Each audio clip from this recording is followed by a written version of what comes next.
back here with Peggy Smith, legendary mayor of Fraser, Colorado. And this spot is brought to you by Grand Mountain Bank, your hometown bank with 4 locations in Grand County.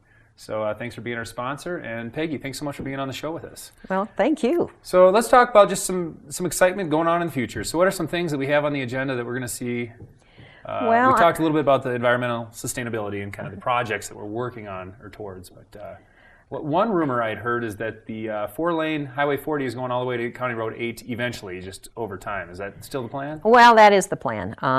Obviously, we're still kind of trying to get our heart rate down from the excitement of last summer. Yeah, right. So it's not going to happen right away. There was a lot of projects last summer between Berthoud Pass, Highway 40, I-70, Meadow Ridge Hill. I mean, it was a busy summer. Yeah, if you lived in the wrong house, you were in every possible traffic stop along the way. So. But I really think that now that the construction's done, we've seen that it really has helped the traffic lights at Rendezvous Road and at Grand Park Drive. So I think that actually worked out. It definitely worked out from a financial perspective.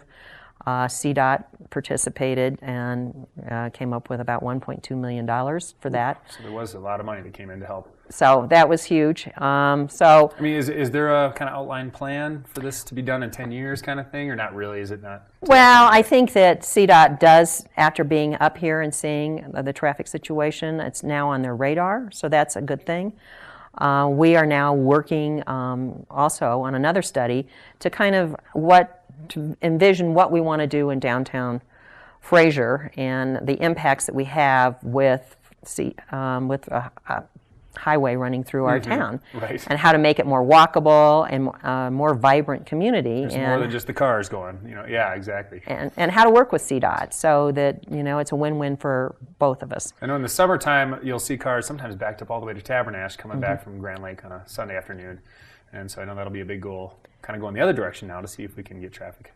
Right. So I'm really excited about this because I think creating a walkable community that's multimodal, so bike lanes, trails, focusing on the Fraser River. I think we've got some real opportunities in downtown Fraser. Is there any storefront? I know in Winter Park the town will kind of help with some of the storefronts. They have some grants and stuff. Does Fraser offer similar things to try and kind of beautify the main street of Fraser? Yes, we do. We do have that, and we've had some people take advantage of it. So the laundromat took advantage of it last year. Oh, nice. So we've got some grant opportunities. One project I'm very excited about is my office looks right at this beautiful Taco Bell building that's been sitting vacant for a little while now. So are there rumblings that this is going to potentially go somewhere? Actually, it is. We just had Wendy's come through the Planning Commission, so we're really excited. Does that mean they're signed? They are signed, in blood, and they will be coming. They will be coming, and hopefully by June, that's their game plan. By the start of summer, that'd be wonderful because that's been it's an aggressive construction schedule, but that's what the road front of Fraser for the last year and a half, 2 years. Now, with the addition of Murdoch's in that shopping center, I think this has been huge news for Fraser. And Murdoch's has been wonderful to the complex. They really, I think there's a new owner to the whole complex, and they've done a great job of. Yeah. We saw Julio's double their size, Elevation's doubling their size, and so it's kind of fun to see the old Dairy King. Turner saying the old Dairy King, is that what used to be in? It was the Dairy. What was it? Dairy King? Yeah. Then Arby's, right? Then Taco Bell's. Then the current Squatters pad, and now into Wendy's. So what else do we have coming up? Any other on the agenda? I hear there might be some music being played outside of Fraser, just behind Fraser there. Yes, there's a new concert venue, which we're excited about. It's not in the town of Fraser, but I do think we'll benefit from concerts. And this is back to our Tubing Hill capital of the USA. Yes. I remember my first couple seasons I worked for the resort, and we'd get these, I think it was 3 weekends of concerts every summer, and they were on Parkway Hill would be the crowd, and then down, there'd be VIP seating, and then the stage, and I just love that concept of having this big open space with people on the hillside. So the Tubing Hill kind of brings back to that, I think. It does, and it allows us to host larger concerts. The park in Winter Park is about max capacity at 4,000. This is at the Colorado Adventure Park, right behind Fraser. And right, they have, I don't know if you could say unlimited, but I mean, the field, it's a beautiful hillside and then a gigantic open field, so they could really set up to hold a lot of capacity there. And we have such a beautiful venue downtown Winter Park here at Hideaway Park, but it's surrounded by buildings and restaurants and condos. So at a certain point, you are full, and you have to sell out. So yeah, we're excited. We hope that we can work with the county so that this becomes a viable alternative, and it's a win-win for everybody. So if we're seeing numbers 15 to 20,000 people rolling through Fraser, can it handle it? I think so. We have 15,000 people on any given weekend at the resort. Yeah. And when that new Wendy's gets in, there's going to be a there traffic could be. line all the way to the resort. No, I'm just kidding. But, well, that's exciting. Tell us something we don't know about Fraser. Well, hidden secrets, maybe a historical fact. I know when you're in the creek, you always see pictures of, is Nixon in there? Like, who's the picture of? It's Eisenhower? Oh, Eisenhower. Yeah. Eisenhower loved to fish in Fraser.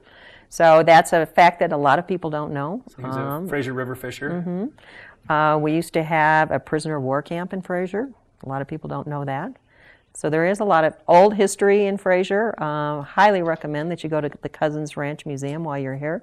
And we have Tim Nicholas on quite often, and he shares a lot of the rich history of not only Fraser but the whole county.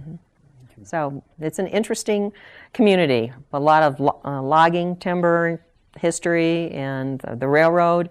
So there's a lot to learn about Fraser. Well, Peggy, is there anything else planning or in the future of Fraser that we haven't covered that you'd love to share? Well, I guess one of the things that I'm really excited about is next year, the resort will have the Winter Park Express, and you will be able to come up and spend the weekend if you would like. And if you want to extend your stay, you'll be able to take Amtrak back to Union Station in Denver. So that's going to be the only resort in probably the United States that has that opportunity. And actually, you'll bring it for the weekend.